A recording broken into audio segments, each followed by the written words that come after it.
All right, let's talk about something that can totally change the game when it comes to childbirth: movement.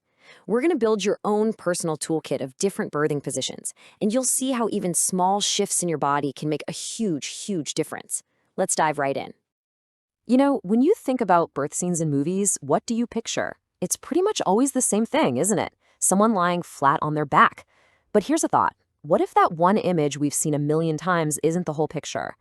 What if there are way more intuitive and powerful ways to work with your body during labor? Well, that's exactly what we're getting into today. We're going to see how two simple things, movement and gravity, can actually become your best friends, your greatest allies during labor.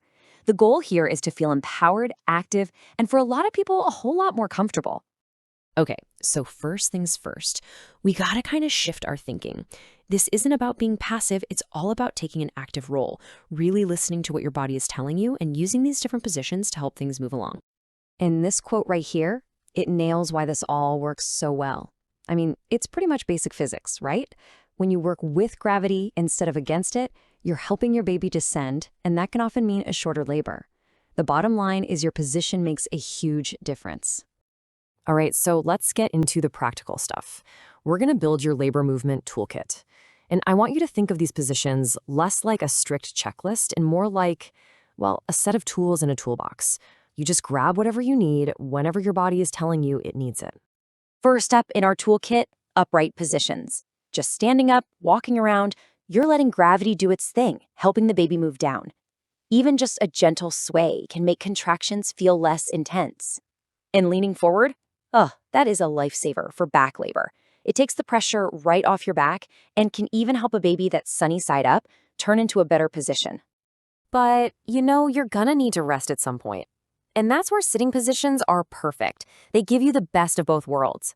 You can use a birthing stool or even just sit backward on a chair to stay upright while still getting a break. And the birthing ball.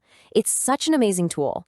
Gently rolling your hips in circles can relax all those pelvic muscles, which is super helpful if the baby needs a little encouragement to get into position. Okay, now let's talk about a real power player, squatting. This one uses gravity to its absolute fullest potential. And as you're about to see, it does something incredible to your pelvis. Now, it is intense, so you'll definitely want some support from your partner, a bar, or a stool to help you hold it. And here's why. Look at that number. A full squat can open up your pelvic outlet by up to 28%. 28%. I mean, think about that. That is a ton of extra room for your baby to pass through. It's an absolute game changer, especially when it's time to push. So what's next? Let's check out hands and knees positions. Being on all fours is basically the go-to #1 trick for easing really intense back labor. It just takes all that pressure off your spine and gives the baby space to maybe rotate a bit. You can also try kneeling and leaning over the bed or a birthing ball. That gives you the same kind of relief and lets you do some gentle, comforting rocking too. Okay, but what happens when you're just plain exhausted? Or maybe you have an epidural. Side lying is going to be your best friend.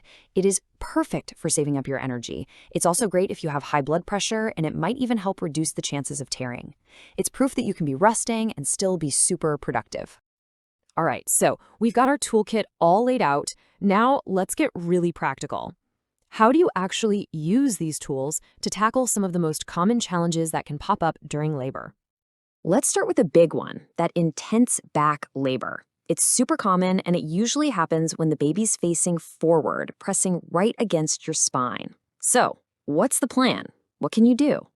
Here are your top 3 go-to moves. First, get on your hands and knees or lean forward on something. Gravity will help pull the baby away from your spine.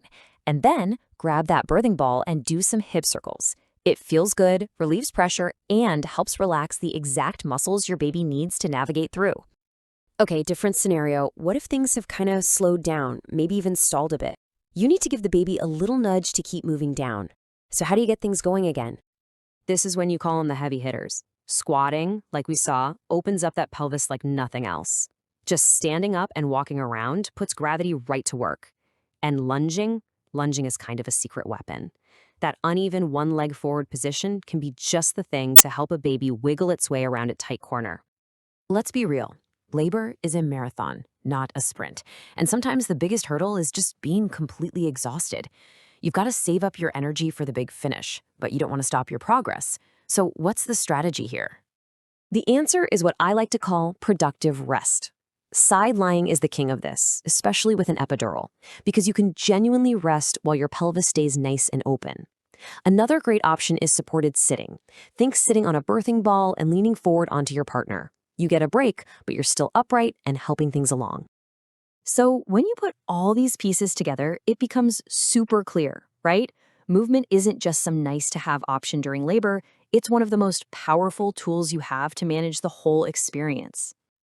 So what's the big takeaway from all this? Well, moving around and changing positions is about so much more than just comfort. It can help shorten labor, it can make the pain feel more manageable, and, this is a big one, it gives you a greater sense of being in control. And when you're more relaxed and things are progressing, you might find you need fewer interventions.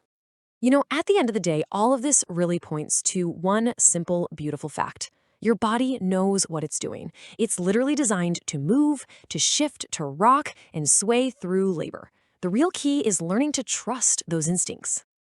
And that brings me to my final question for you, because this isn't just cool information, right? It's a collection of real practical tools. So after seeing all of this, which of these are you thinking about? Which ones are you going to add to your birth plan and chat about with your provider? It's definitely something to think about.